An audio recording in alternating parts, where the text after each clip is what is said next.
This afternoon, cracks within the NDC side in Parliament are further deepening at alarming levels as the North Tongue Member of Parliament, Samuel Okudzeto-Ablakwa, resigns over controversy about the approval of President Akufo-Addo's ministers. In a letter dated March 30, addressed to the Speaker, Alban Kingsford Bagbin, he explained that this was after days of careful reflection and thoughtful considerations. Joy News' sources say this latest decision was triggered by the approval by consensus of the Finance Minister Ken Ofori-Atta. Let's take a look at the content of his letter.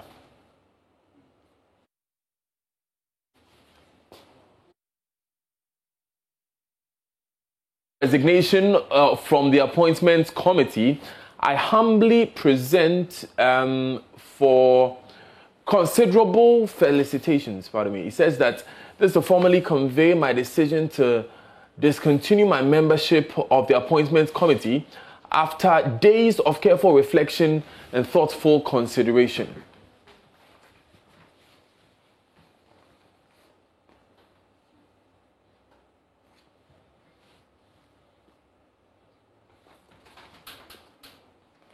Parliamentary correspondent Kwesi Parker-Wilson will soon be joining us, but first, on Tuesday, Bolga Central MP Isaac Adongo criticized the minority leadership for consenting to the approval of Ken Ofori-Atta as Finance Minister. He insists Mr. Ofori-Atta epitomizes all that is wrong with the country's economy and shouldn't have been given approval by consensus. He described as disappointing the explanation provided by the leadership of the NDC that Mr. Ofori-Atta was approved because he has messed up the economy. World, nobody discusses rate of debt accumulation. And it is important because we have one of the most renowned economists who is fixated on an archaic analysis of rate of debt accumulation. And I'll tell you why it is not relevant globally. If I inherit a debt portfolio of 9.2 billion Ghana cedis, and I double that portfolio to, say, 20 billion, but I am able to use just 10% of my tax revenue to service that and leave about 90% for development. But somebody says that he's doing a rate of debt accumulation of 50%. But that person is using 65% of his tax revenue to finance the interest cost, leaving only 35% for development. You now see why nobody is interested in rate of debt accumulation. Because 100% of 9 billion is peanut compared to 50% of 300 billion. Okay? So Dr. Mahamudu Bawumia should understand that globally we have moved on. We are now looking at the fiscal risk and the level of external vulnerability that our public debt impacts on the country. And the fiscal risk is what I've just explained. When 65% of your fiscal resources are dedicated to payment of interest, that level of risk retards growth and development and makes your debt portfolio unsustainable. Whilst the one that takes only 10% of your tax revenue, no matter the rate at which it was accumulated, is more sustainable and provide the appropriate fiscal space to fund development and growth. I don't know where some of them learned these economists. When they came, you recall that the conversation was around primary balance. And that they said that our primary balance was negative, even though they were later exposed when they reported to IMF. I did not want to be seen as endorsing somebody that I believe is a scam on Ghana. Ken Ofori-Atta epitomizes all that is wrong with our financial and the economic sector of Ghana.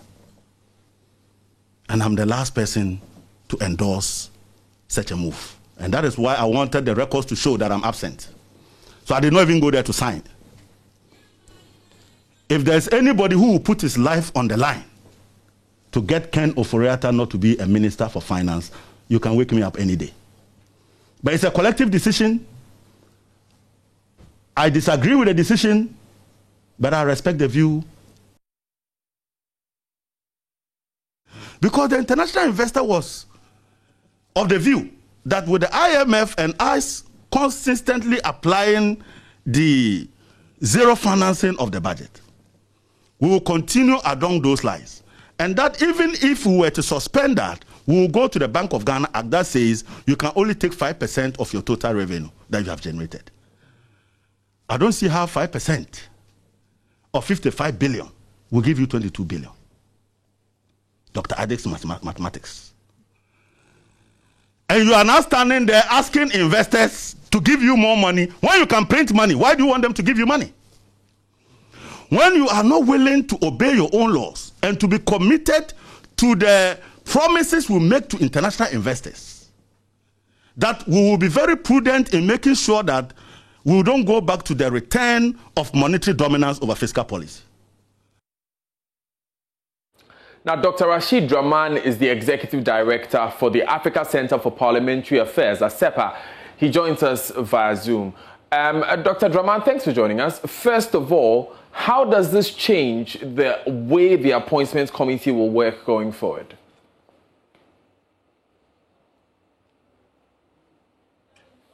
Hello. Right, Doc, you're live. I was asking how this letter would change the way the Appointments Committee will work going forward.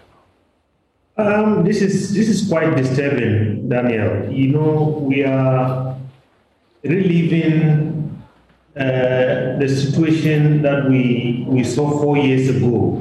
That involved the same honorable member who has tendered in his resignation right now. If you remember, during the vetting of Honorable Boachi Ajako, there was a scandal that broke out in terms of money issues and bribery and so on. Now we don't know what is, causing this honorable member to resign. But we know leading up to this, all the concerns from the minority side, they are foot soldiers, including even the honorable member that you just spoke to. So I think there are a lot of unanswered questions, and this, those questions raise credibility issues, if you like, about the Appointments Committee itself. And this, I think, is going to be a big game changer in terms of what is going to happen within the minority rank. And then I think what is going to happen going forward in this eighth parliament that promises, right from the beginning, to be one that is going to show us a lot of drama. You mentioned that it could shake things up among the leadership of parliament. We already have the General Secretary of the NDC, the party forming the minority in parliament, suggesting that we could have a change in that leadership. There has already been a call by the communications officer, for instance, after the approval of Mavis Hawakumsin, Kojo Ponkroma, and Dr. Osei Akoto. Is that what you foresee, that Mr. Haruna Idrisi will be changed? When I read the comments attributed to the General Secretary of the party today, there was something that caught my mind, and I was very worried. He said in that interview that, the leadership that they have right now, that leadership is temporal. I, found that a bit disturbing, because at the beginning of the 8th Parliament, if I remember correctly, the NDC caucus came out when all the appointments were being made, and they presented their front bench, confirmed the leadership, of their bench. So if what we are hearing from the General Secretary is anything to go by, I am afraid the position of the minority leader might be shaky, as well as all the other leaders from the minority bench. That's interesting that you say that. And I'm reminded that, for instance, in that statement, it was clear that this leadership was incumbent on the presidential election petition. At the time, there was the indication that if the NDC was successful, then there would be a change. But of course, that did not happen, and so the expectation was that Mr. Idrisu will continue. My thoughts, however, are that, do you think that there is justification in the sentiments expressed by the grassroots, expressed by Mr. Blakwa and even Mr. Adongo? Is it the case that Mr. Idrisu and his minority leadership are not being tough enough on government? And I think that if we listen to Honorable Adongo, I heard him yesterday and I read comments attributed to him. I've just heard him now. He disagrees with his side. So, it means that by extension, he disagrees with the decision that the leadership has taken on the approval of the Minister for Finance, as well as perhaps maybe other approvals. And then this addition by the Honorable member from North Tongue also, I think, adds some flames to what is already burning in the house of the minority. This is quite disturbing because, just yesterday somebody posed a question to me. We are not seeing the kind of oversight that this 8th Parliament promised to provide in terms of what we saw. Right. Doc, just a moment, if I may. Our parliamentary correspondent, Kwesi Parker-Wilson, has joined us live. Kwesi, before we do anything else, Mr. Seydou Nketiah has been to Parliament this morning, has he not? Yes, Daniel, he's been to Parliament this morning, and he's not the only person. We also have the chairman of the NDC, Mr. Samuel Ofosu-Ampofo, and other members of the Council of Elders. In fact, as I speak to you, they are currently in a meeting. The Council of Elders are engaging the NDC caucus in Parliament. Now, we are told that this is largely because of the approval of the Finance Minister, Mr. Ken Ofori-Atta. The backbenchers and, of course, some of the NDC MPs are upset and incensed and have accused the leadership of the minority of betrayal because they had agreed that they were going to subject the approval of Mr. Ken Ofori-Atta to a secret ballot, but that didn't happen. So the leadership or the Council of Elders have come here to meet them to calm tension, or probably to speak to them to calm down. Do I get the indication then that the Council of Elders of the NDC are in support of the minority leadership's decision to pass Mr. Ofori-Atta through consensus and not by secret ballot? Well, that we cannot say for a fact, but the fact that they are here to speak to the NDC caucus may be the reason that some of the NDC members, I should say, are agitated, and that is why they are here to remain calm. And some say that a decision has already been taken. We need to move on as a party. That's the point some of them are making. Now, Parker, we didn't know this for a fact at first, but we had very strong indications. Does this mean that Mr. Okudzeto Ablakwa's resignation from the appointment committee was clearly because of Ken Ofori-Atta's approval? Yes, my source tells me that it's clearly based on the approval by consensus of the appointment committee. And he tells me that the NDC caucus offered a conditional approval to Mr. Ken Ofori-Atta's nomination. They were asking him to provide some further details and information. Without that, they won't approve his nomination. And so on the day of his approval, the document had come to the House, but of course, members of the NDC were yet to have a better understanding of the document, peruse them, and make a decision on it. So it was the agreement of the NDC caucus that they were going to ensure that Mr. Ken Ofori-Atta's nomination will be subjected to a secret ballot, and that did not happen. And that is the appointment many have expressed today. Now, tell me about the general reaction. Okay, you are saying that there's disappointments that many have expressed, but some would also say that Mr. Blakwa has gone too far by resigning from the committee. What exactly are people saying, especially from his side of Parliament, about his decision? Daniel, that is correct. That some say that he's gone too far. He's crossed the line. In fact, he's been accused of engaging in populism. Some of them think that Mr. Blackwell should have hastened slowly. He should have sought for more counsel before going public with his decision. There were others who also believe that in spite of the research, the sleepless night, all the good job, one would say, he did at the appointment committee, and if it's yielding no result, he has every right to discontinue his membership on the appointment committee. So he has taken a decision. They fully support him. So as I speak to you, there is sharp division between the NDC members over the resignation of Mr. Blackwell as a member of the appointment committee. Parker, thank you so much for bringing us those updates. So that's the very latest. The leadership of the NDC, including the chairman and the general secretary, are meeting with the minority caucus in a matter related to the resignation of Mr. Okudzeto Ablakwa. Let me quickly come back to Dr. Rashid Draman for the final word. Dr. Draman, the conflict between an MP's personal convictions and towing the line, that his minority leadership decides to take. How does this help Ghana in any way?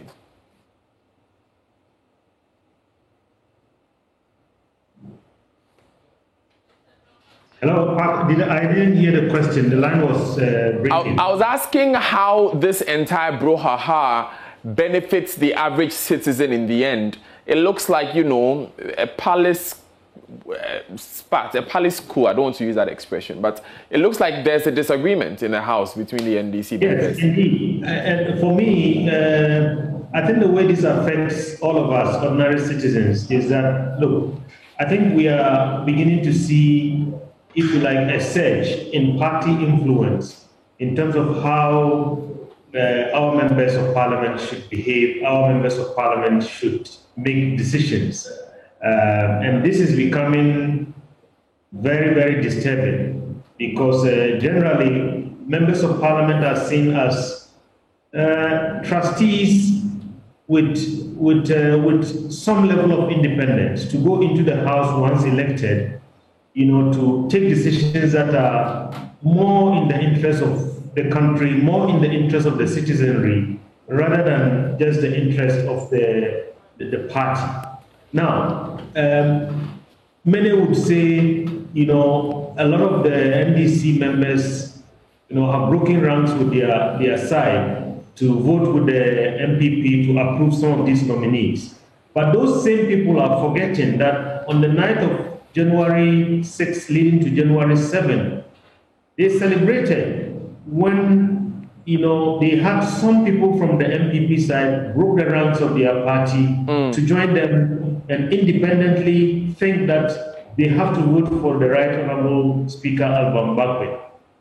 So I think we have to be very careful about how we look at these issues. Okay. I mean, if an NDC member thinks that, look, despite all the issues, on balance, I think I'm going to vote for the finance minister nominee in the interest of the country.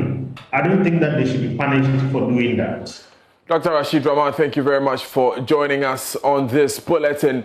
Let's move from the story. And a man who is suspected to have murdered his 10-year-old stepson, Prince Oti, has pleaded guilty in court, but is asking the courts to grant him bail.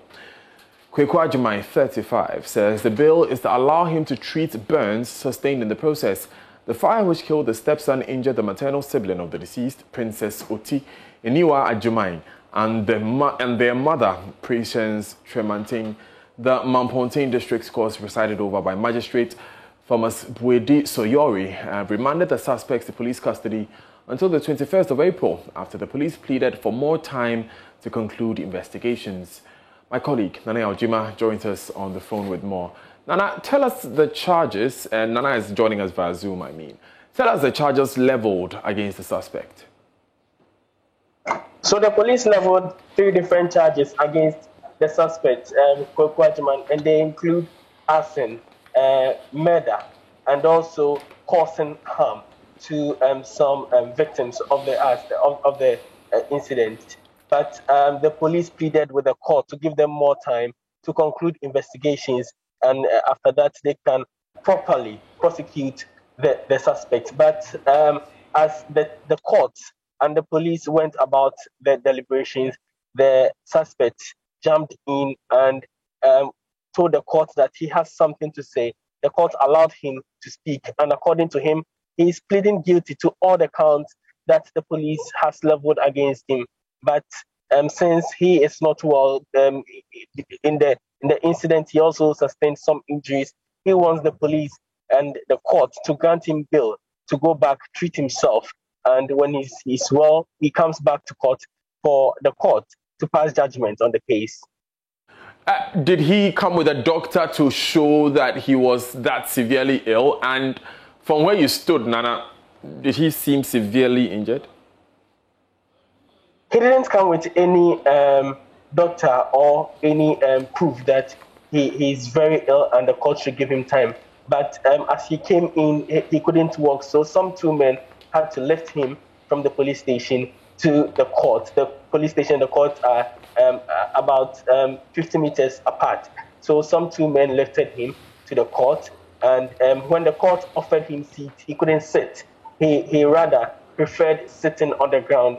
So he sat on the floor. When he was called to mount the dock, the court again gave him a seat. And he refused it, sat on the ground again, and allowed proceedings to continue. After the whole case was called and the court adjourned the case, he was again carried by the policemen and the two men to the police station, where the court wants him to continue his treatment. And the court specifically told him that if he has any concerns or with his health, he should raise it to the police, and the police will have to take him to the hospital to receive some treatment. Again, the court ordered the police to put what he has said in the court, ask him again in police custody, get an independent person to stand by them, and the police will take all the concerns that he raised in court and everything that he has to say about the incident.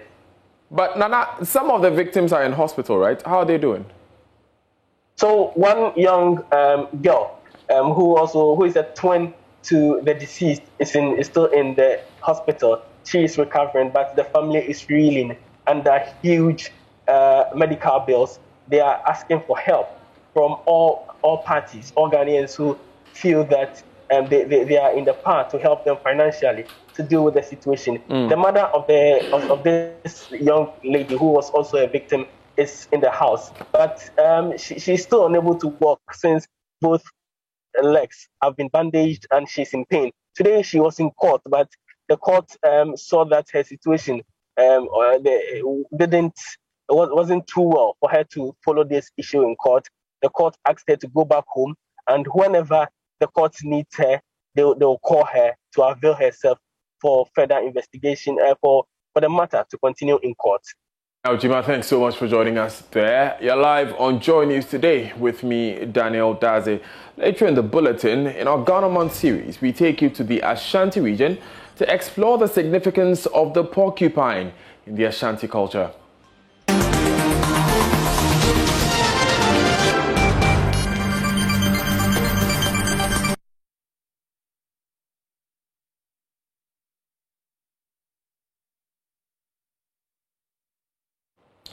You're live on Joy News Today. Thanks for staying with us. The Ghana Water Company has warned that 2 production dams in the Ashanti region may be shut down, putting water consumers in Kumasi in jeopardy. Consumers complain they are now overburdened by unreliability and high water costs. To save the situation, the current wave of encroachment on dams buffers must come to an end. Ohiming Teria has more. An artist, Matthias Chobe, like many other residents who depend on the Ghana Water Company for drinking water, is unaware of the dam's current risk. Yet, he acknowledges the consequences if the dams are shut down. If the dam should be closed down, I don't know how we are going to survive, because even with the irregularities, it's not easy. So I think the necessary institutions need to take this very serious and then take action. Encroachers' activities are reducing the depths of the water facilities, putting the future of the Wabi and Barakasi dams in jeopardy. The Barakasi Dam has lost 3 meters of its 13-meter depth, while the Wabi Dam's 7-meter depth has sharply lost 5 meters. Every dam's catchment has been decreased by more than half due to illegal sand winning, farming and housing construction. Alfred Galanku and John Kopo are station managers for Owabe Dam and Barakese Dams respectively. If all the trees fell down, the evaporation will take place and the whole water will dry up, and we cannot get water to treat or to supply the people.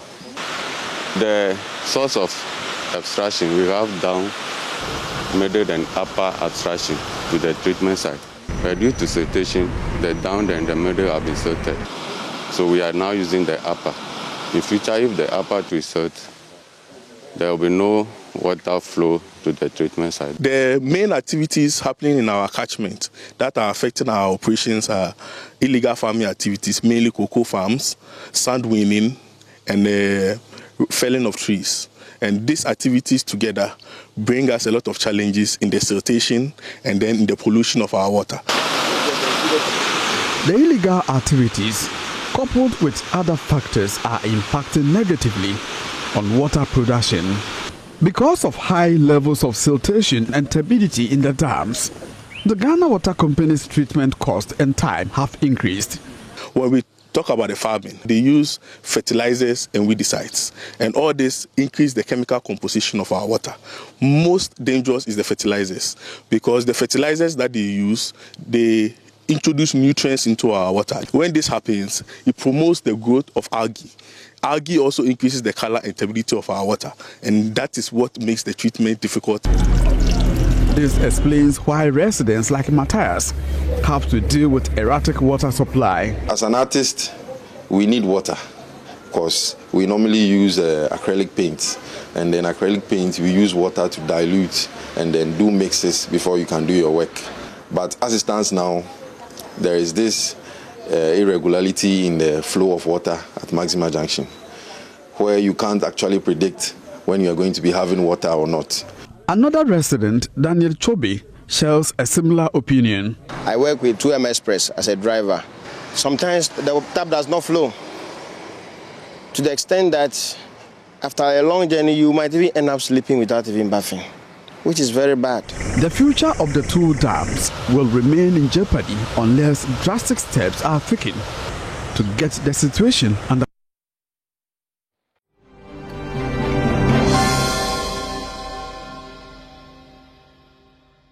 Hi, good afternoon. Welcome to Business. My name is Daryl Kwao. President Akufo-Addo has charged the Finance Minister Ken Ofori-Atta to make improving the living standards of Ghanaians his major priority during his second term in office. The president said this when he saw Mr. Ofori-Atta into office, following his approval by Parliament. You have your work cut out for you, even though our economy, despite the pandemic, was still one of the few in the world that recorded positive GDP growth for 2020.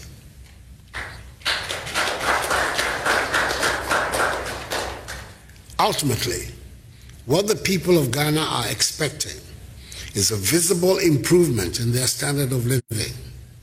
That is an increase in real wages for working people, an enhancement of the incomes of farmers and fisherfolk, and a rise in profits for businesses. So talk of good macroeconomic management, fiscal responsibility, and GDP growth has to reflect that goal if the talk is to be meaningful. As I indicated to your colleague ministers at their swearing in, the Ghanaian people have given us 4 more years to do more for them. So as you assume your position in government, I urge you to provide leadership that will ensure that the work on which we are embarked benefits the progress of our voted for us. Once again, I congratulate you on your appointment and wish you Godspeed in the discharge of the home. I thank you. The Finance Minister Ken Ofori-Atta promised to do everything on his part to protect the public purse.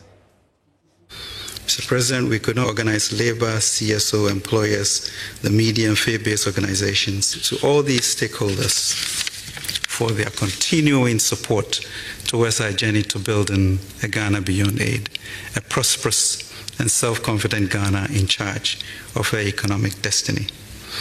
Mr. President, I assure you that I'll continue to serve with integrity and to protect the public purse. We will implement your mental, and we are not naive regarding the effort required. Like Nehemiah, we continue to remain resolute in the face of this global pandemic and skepticism. We know our Lord will give us success as he did in times of Nehemiah and has done for us since we came into government in 2017 with 2 fish and 5 hands to the good work which lies ahead for us. J.B. Duncan reminds us, charter the course for this Ghana Beyond Aid. The nation looks to your leadership. Amu said, I say, Mr. President, we are committed to helping build a Ghana. Thank you, and may God bless our homeland, Ghana. While in other news, the Resident Director and Head of Economic Policy Competence Center at FES Ghana, Johan Ivanov, is urging government to consider recommendations from academia, researchers, experts on mitigating the impact of climate change on sustainable employment creation. Quoting statistics on the impact of climate change on jobs lost, Johan Ivanov said Ghana will suffer the loss of about 1 million jobs, equivalent to 5.58% loss of working hours by 2030. There's more in this report. Johnson Ivano said this at a 2-day conference organized by the Youth Advocacy Rights Organization, YARU, with support from the Frederick Evans Stiff Tank Ghana on the impact of climate change on job loss. So I have mentioned a report by the International Labour Organization, the ILO, and it is called Working on a Warmer Planet. It's a report from 2019. And there are different projections on the impact of heat stress on working hours and how many working hours will be lost due to heat stress. And as far as I know, the number for Ghana is 1 million jobs will be lost due to heat stress in different industries, in agriculture, in construction, and also in other sectors as well. So that's the number from ILO. He said even though the emissions that results in climate change do not emit from sub-Saharan Africa, governments still need to have a comprehensive discussion with the right stakeholders. Well, I think the government must take the advices from academics and researchers and other experts seriously. And it's very important to have a conversation between the decision makers and the experts on what can be done for adaptation and what can be done to mitigate the impact of climate change. I think, of course, the emissions, most of the emissions are not, that are causing global warming are not from sub-Saharan Africa, but they are still affecting the region. And that's why we need to think about adaptation strategies. We need to think what will happen to the people in the agricultural sector, what will happen when people are losing their jobs and losing, also losing crops due to the effects of global warming. And it should be a comprehensive conversation between politics, between the decision makers, experts, and the affected communities. All right, we'll have some more business news and analysis coming up at the top of the hour on the marketplace. Up next, sports.